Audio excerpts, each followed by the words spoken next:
Welcome to Paranormal Northwest, a podcast all about the history and the paranormal of the Pacific Northwest. Join me as I tell stories of this great region, the history, the people who live here, and those who may have never left. Today we are taking another look at a dark part of Pacific Northwest history and a dark part of North American history. We are looking at the Indian boarding schools of the Pacific Northwest and British Columbia. Oftentimes, we look at and remember only the bright, good aspects of history. That only serves to perpetuate injustices and inaccuracies in the truth. This episode may make you uncomfortable, and that's the point. No one should listen to the story and think it was the correct, right, or moral thing to do. We cannot rewrite history, but we can choose how we tell it. Warning, this episode may contain language and depictions that may be disturbing to listeners. The concept and purpose of Indian boarding schools in the Pacific Northwest and British Columbia were rooted in the colonial goal of forcibly assimilating Indigenous children into Euro-American and Euro-Canadian society. Governments and religious organizations believed that Indigenous cultures were inferior and incompatible with settler values.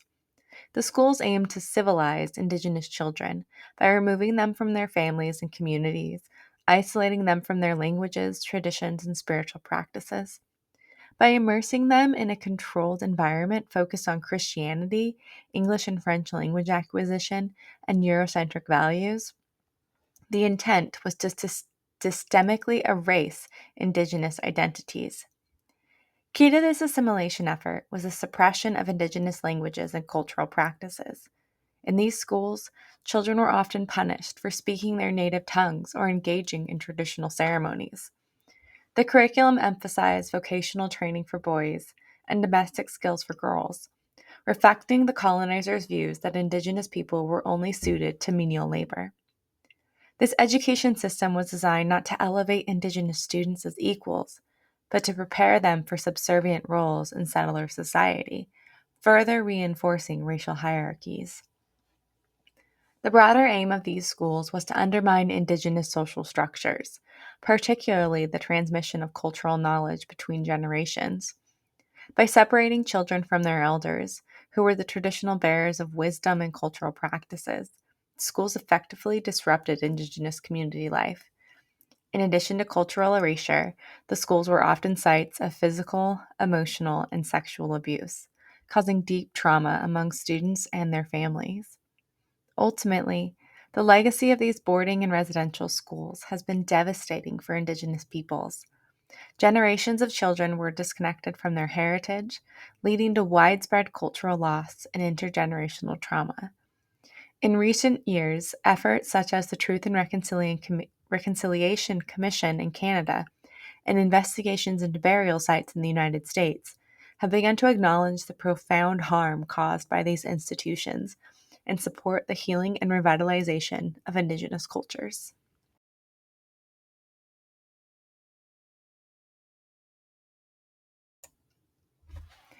The Indian boarding schools in British Columbia and the Pacific Northwest were strategically located in both urban and rural areas, often far from Indigenous communities, to physically and culturally isolate the children.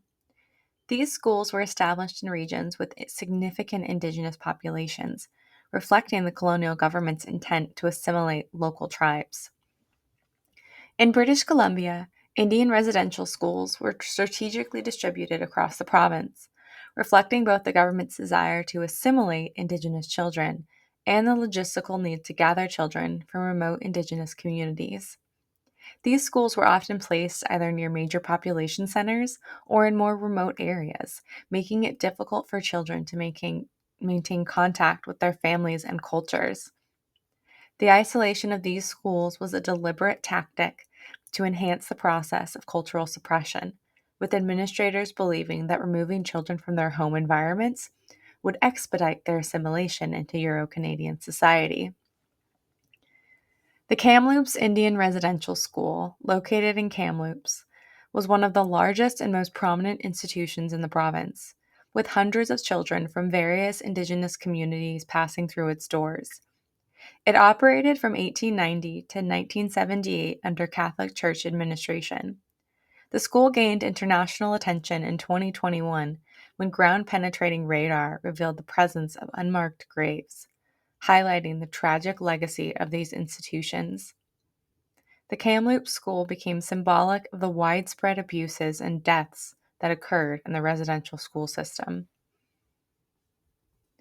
The St. Mary's Indian Residential School is situated in the Fraser Valley town in the Fraser Valley in the town of Mission. St. Mary's was one of the longest running residential schools in British Columbia.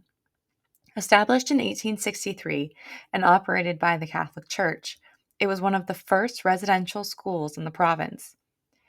It drew children from Coast Salish and Stolo nations, among others. The school's operation until 1984 made it one of the last to close, and survivors have reported enduring physical, emotional, and cultural abuse throughout its long history.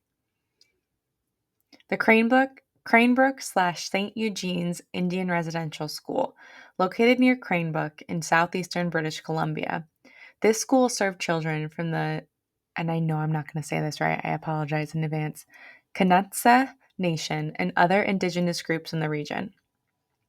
Operating from 1912 to 1970, St. Eugene's was run by the Catholic Church and was part of a network of residential schools designed to assimilate Indigenous children through religious instruction and vocational training. Like many of the other schools, St. Eugene's enforced strict bans on Indigenous languages and cultural practices. These schools often targeted Indigenous communities with significant populations. The schools were typically run by various Christian denominations, including the Catholic, Anglican, and United Churches, which played a central role in the government's assimilation policy. The partnership between the state and religious organizations allowed for the expansion of residential schools, embedding them deeply into the lives of Indigenous communities across the province. However, the traumatic effects of these institutions continue to reverberate through Indigenous communities, as the loss of language, culture, and connection to family had profound and long-lasting impacts. In the American Pacific Northwest, so just Washington, Oregon, and Idaho, Indian boarding schools were established as part of the broader United States government strategy to assimilate Indigenous children by removing them from their communities.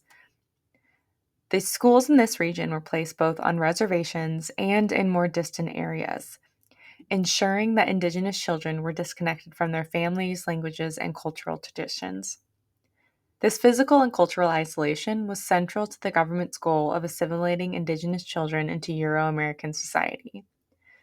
Religious organizations, particularly the Catholic and Protestant churches, played a key role in operating many of these schools.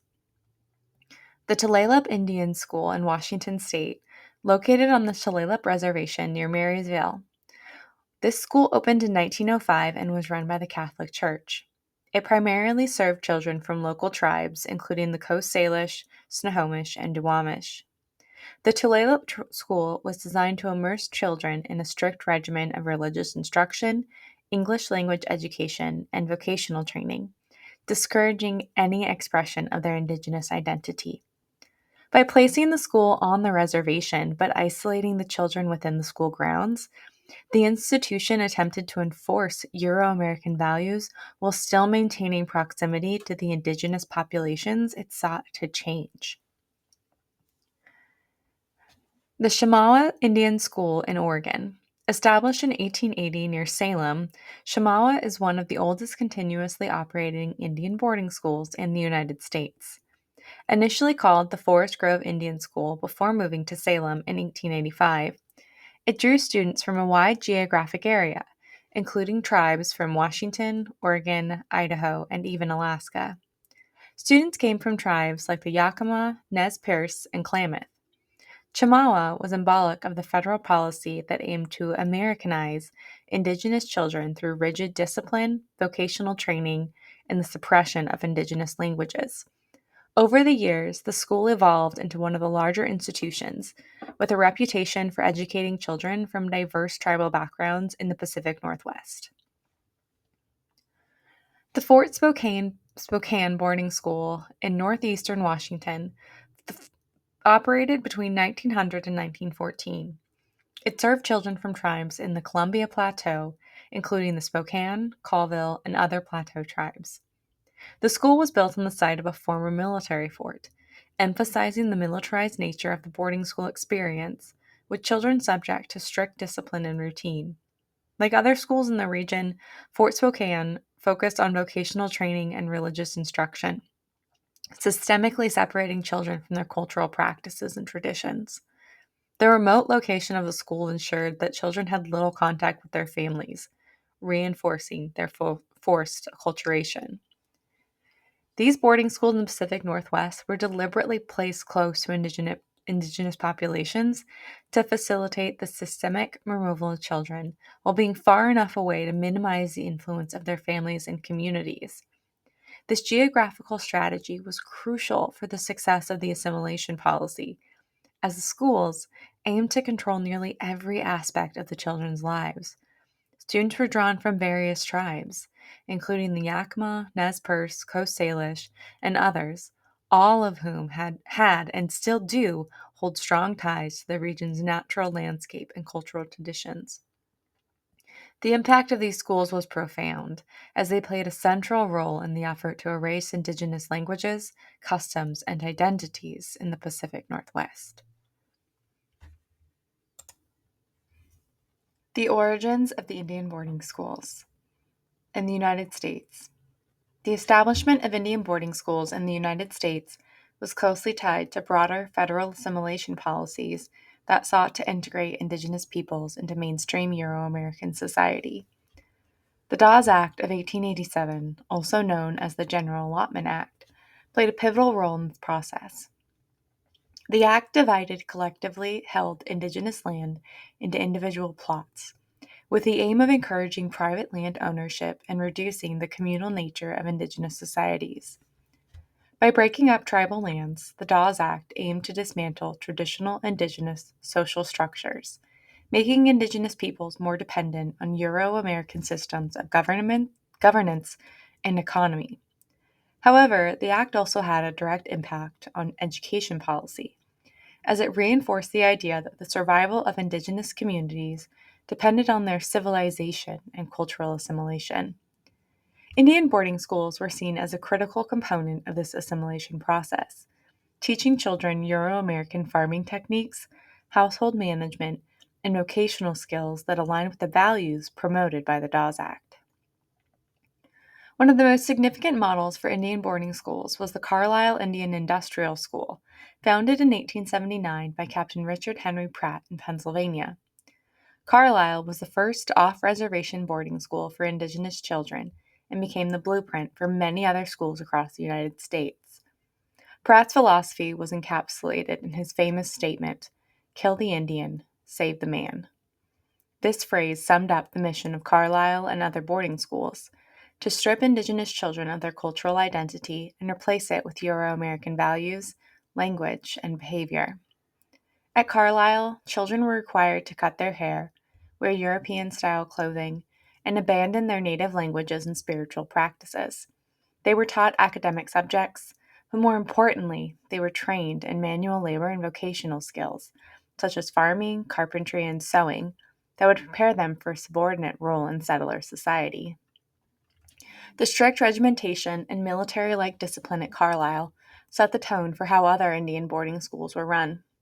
The success of Carlisle from the government's perspective led to the replication of its model across the United States, including in the Pacific Northwest. The schools in the Pacific Northwest followed Carlisle's example, focusing on assimilation through education, religious instruction, and vocational training. The Carlisle model emphasized the removal of children from their families and communities, often placing them in schools far from their homes, ensuring they had little contact with their Indigenous culture. This approach of physical and cultural separation was considered essential to the goal of erasing Indigenous identities and integrating students into Euro American society. In Canada, the Indian residential school system was deeply rooted in the Indian Act of 1876, a key piece of federal legislation that granted the Canadian government extensive control over almost every aspect of Indigenous people's lives.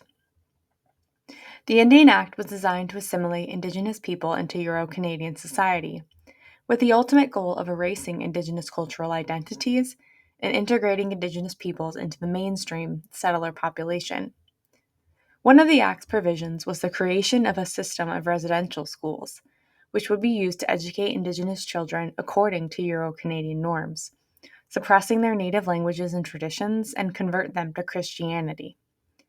The residential schools became a central tool for the Canadian government's broader assimilationist policies as they targeted children, the next generation of Indigenous leaders, to sever their connections to their culture and communities.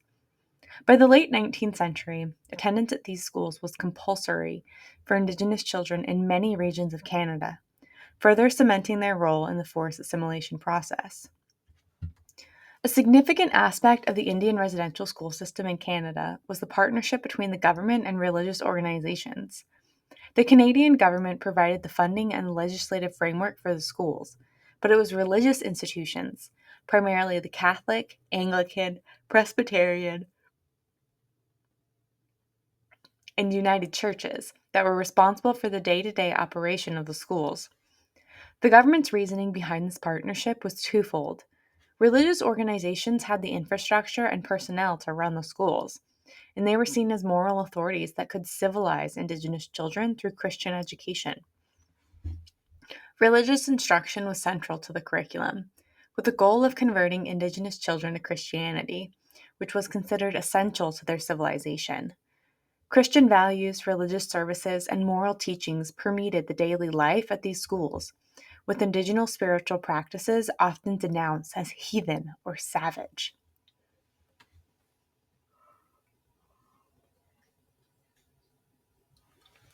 The government religious partnership also allowed the state to offload much of the responsibility for the school's operation onto the churches. Though the Canadian government retained control over key decisions, such as the mandatory attendance laws that forced Indigenous children into these institutions. Despite the government's oversight, the religious orders were largely left to run the schools as they saw fit, which led to widespread abuse. Understaffed and underfunded, many schools had poor living conditions, and children were often subjected to harsh punishments for speaking their native languages or practicing their traditional cultures. The collaboration between the government and the churches thus created a system that not only sought to assimilate Indigenous children, but also became a source of deep trauma for many Indigenous communities. The system lasted well into the 20th century, with many schools operating until the 1970s and 80s. It was not until the Truth and Reconciliation Commission, TRC, of Canada in the early 21st century that the full extent of the abuse, cultural suppression, and neglect in these schools became widely acknowledged. The TRC identified the collaboration between the government and religious organizations as central to the residential schools' destructive legacy, highlighting the role both played in the systemic attempt to erase Indigenous cultures. The experiences of Indigenous children at Indian boarding schools in the Pacific Northwest and British Columbia, as well as residential schools across North America, were marked by severe hardships and abuses. The common conditions in these schools reflected their purpose to strip away the children's cultural identity and assimilate them into Euro American and Canadian society. This was often done through a combination of harsh discipline, cultural suppression, and enforced isolation from their families. One of the most devastating aspects of the boarding and residential school experience was the widespread use of harsh discipline to control and assimilate the children. Indigenous children were subjected to strict regimens enforced by punitive measures for any infraction. Physical abuse was rampant, with children being beaten, whipped, or subjected to other forms of corporal punishment for offenses such as speaking their native language, not conforming to European norms of behavior, or attempting to run away.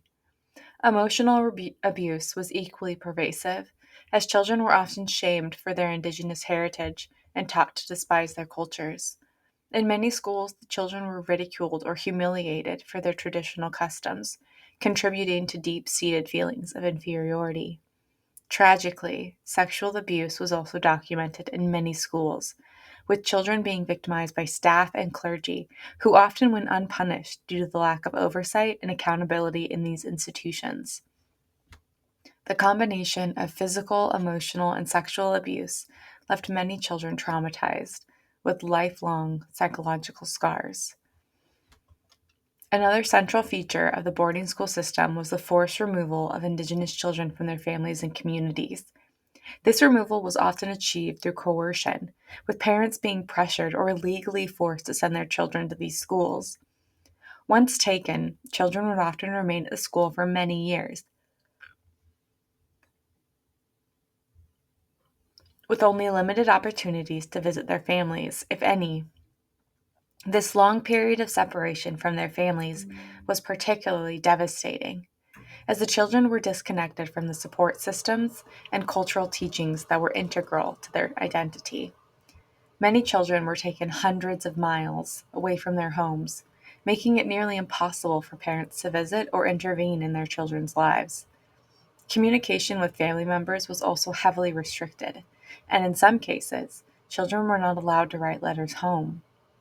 The disconnection from cultural practices was intentional, as the school sought to immerse the children fully in Euro American or Euro Canadian values and customs. This isolation from their families severed the transmission of traditional knowledge, language, and spiritual beliefs, leaving children feeling alienated from their roots. Perhaps the most profound and lasting impact of the boarding residential schools was the loss of language and cultural identity experienced by the children. At these schools, Indigenous languages were strictly forbidden. Children were often punished, sometimes severely, for speaking their native languages, which were seen as obstacles to their assimilation into settler society. The prohibition of Indigenous languages was part of a broader effort to erase Indigenous identity. By depriving children of their ability to speak their mother tongues, the schools attempted to sever their connection to their communities and cultural heritage.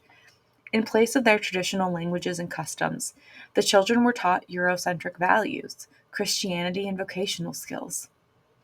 Religious instruction, often forced, aimed to convert the children to Christianity, with Indigenous spiritual practices dismissed as pagan or heathen. The school's curriculum emphasized manual labor and vocational training, preparing boys for agricultural or industrial work and girls for domestic service, reinforcing the idea that Indigenous children were to be shaped into a laboring underclass.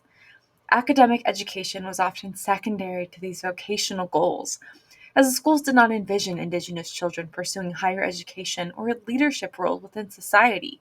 The intent was clear: to mold Indigenous children into subservient roles within the settler economy while eradicating their Indigenous identity. The cumulative effect of these policies was a generation of children who grew up estranged from their families, communities, and cultural heritage. Many survivors of the residential and boarding school system spoke of the deep sense of cultural loss and identity confusion that resulted from this systemic erasure.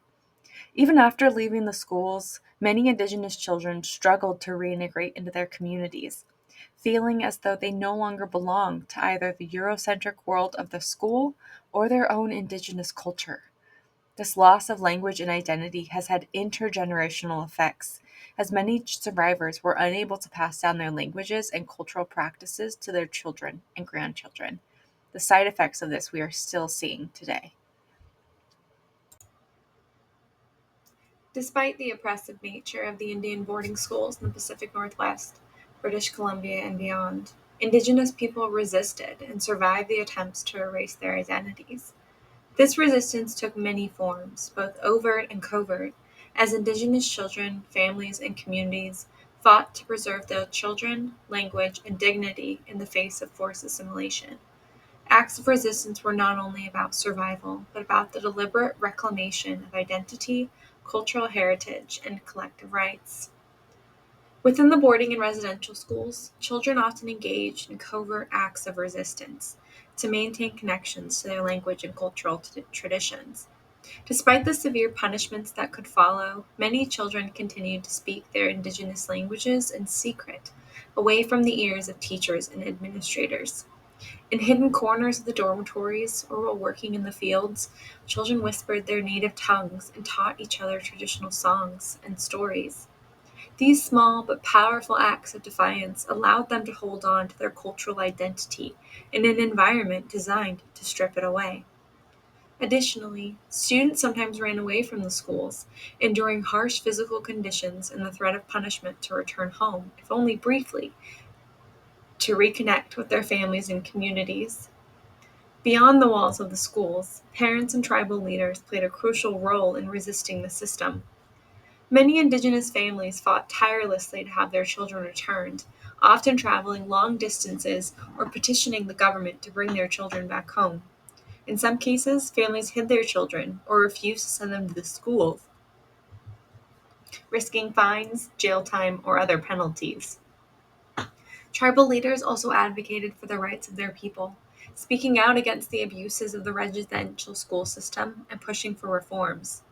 Although the power dynamics of the time were stacked against them, these acts of resistance helped lay the groundwork for later movements that would challenge the residential school system and its legacy. Despite the widespread trauma and cultural suppression experienced in the schools, Indigenous cultural resilience has been remarkable. Many survivors of the residential and boarding schools worked to reclaim the cultural heritage that had been denied to them. Upon leaving the schools, they sought out elders, community members, and family who still practiced traditional ways, relearning their languages, ceremonies, and customs. Survivors often took it upon themselves to become cultural carriers, passing down the knowledge they had reclaimed to younger generations. This was especially significant because, for many, the schools had been an attempt to sever the link between generations. Rebuilding this link became a central part of healing and cultural recovery. Rebuilding community and cultural practices was a critical part of this resilience. Survivors in their communities reinvigorated traditional practices that had been suppressed, from language revitalization projects to the revival of ceremonies that had been banned. Language revitalization programs have been key to cultural survival, with many communities working to teach their languages in schools, community centers, and homes. Traditional ceremonies, such as potlatches in the Pacific Northwest and powwows, which have been outlawed and suppressed, were revitalized as central aspects of community life. Indigenous people also reclaimed their rights to practice spiritual and healing traditions that had been dismissed or demonized by the churches that ran the schools. In the decades following the closure of the residential schools, survivors began to share their stories, advocating for the recognition of the harms caused by the schools and calling for justice. Their testimonies have been instrumental in the creation of truth and reconciliation processes, both in Canada and the United States, which aim to address the lasting impacts of the boarding and residential school systems. The survival and resurgence of Indigenous culture, despite concerted efforts to erase it, stand as powerful examples of resilience. Survivors have not only reclaimed their own identities, but have also ensured that future generations would have access to their cultural heritage, thereby strengthening the bonds between past, present, and future Indigenous communities. The legacy of Indian boarding schools in the United States and Canada is one of profound and lasting impact on Indigenous communities. The policies of forced assimilation, cultural erasure, and abuse have left deep scars that continue to affect generations of Indigenous peoples. This legacy is characterized by intergenerational trauma, ongoing efforts toward healing and reconciliation, and the resurgence of cultural revitalization movements. The trauma experienced by Indigenous children in boarding schools did not end when they left the institutions. Instead, the psychological effects of abuse and cultural suppression have been carried through families and passed down to subsequent generations. Survivors of these schools often experience profound emotional and mental health challenges, such as depression, anxiety, and post traumatic stress disorder. The abuse, physical, emotional, and sexual, inflicted on these children, along with the forced separation from their families and communities, led to feelings of abandonment, loss, and shame, which they carried into adulthood. Many survivors struggled to reintegrate into their communities, having been off from their cultural roots, language, and identity, leaving them feeling disconnected from both their traditional ways of life and the mainstream society that had tried to assimilate them. The trauma was not limited to those who attended the schools. Intergenerational trauma, the transmission of trauma from one generation to the next, has manifested in widespread social and health challenges in Indigenous communities. Children of boarding school survivors often grew up in households where the pain of the residential school experience was ever present, even if it was not openly discussed. This has contributed to cycles of substance abuse, mental health struggles, and violence within some Indigenous families. Additionally, the loss of cultural identity has led to feelings of alienation and low self worth for many Indigenous people, as generations were deprived of the opportunity to fully connect with their heritage. Health disparities, such as higher rates of suicide, addiction, and chronic diseases, continue to plague Indigenous communities, in part as a result of the long term effects of boarding school policies. In recent decades, significant efforts have been made to confront the painful legacy of Indian boarding schools and work toward healing and reconciliation. In Canada, the Truth and Reconciliation Commission, the TRC, that was established in 2008, was a monumental step in addressing the abuses of the residential school system. The TRC collected testimonies from thousands of survivors, documented the systemic nature of the abuse, and issued 94 calls to action aimed at addressing the historical injustices and promoting healing.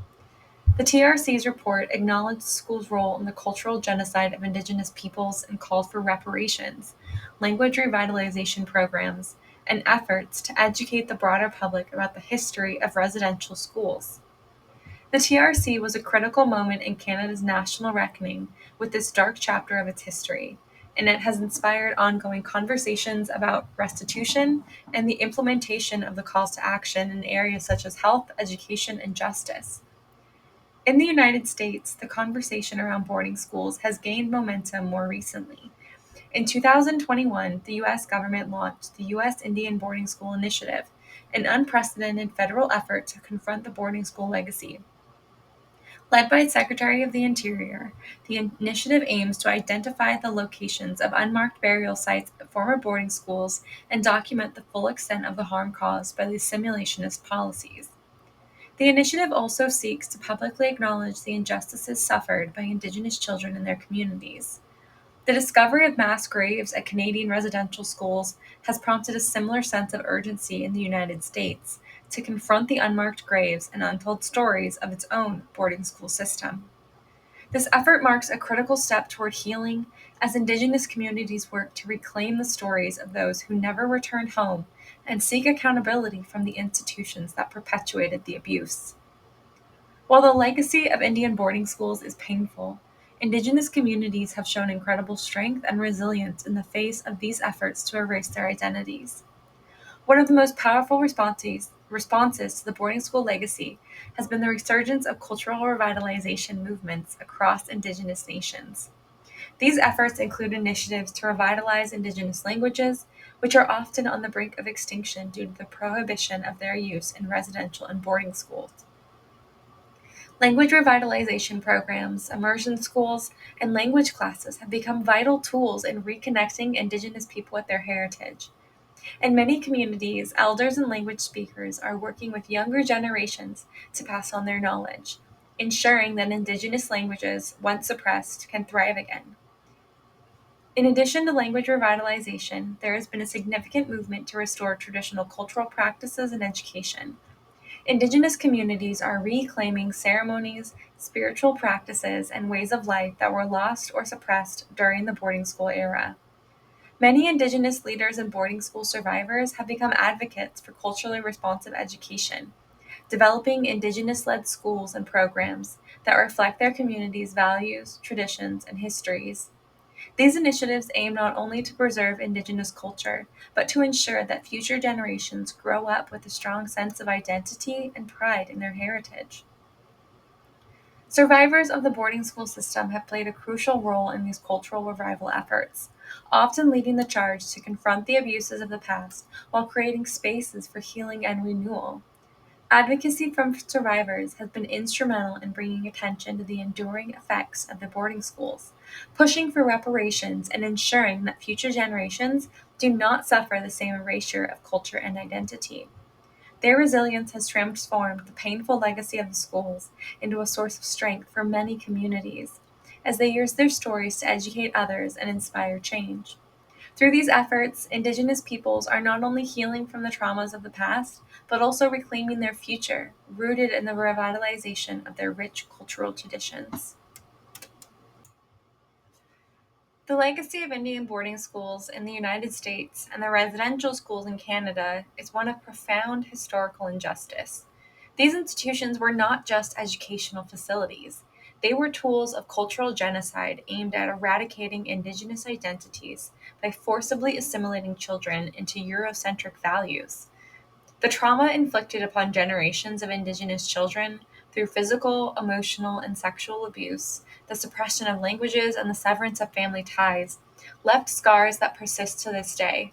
Governments in both countries have begun to acknowledge the deep harm caused by these schools, recognizing that they contributed to the systemic destruction of Indigenous cultures, languages, and social structures. This recognition has been a long time coming, and it is a necessary first step toward addressing the lasting damages of colonial policies. Thank you for taking the time to join me as we explored another aspect of not just Pacific Northwest history, but North American history.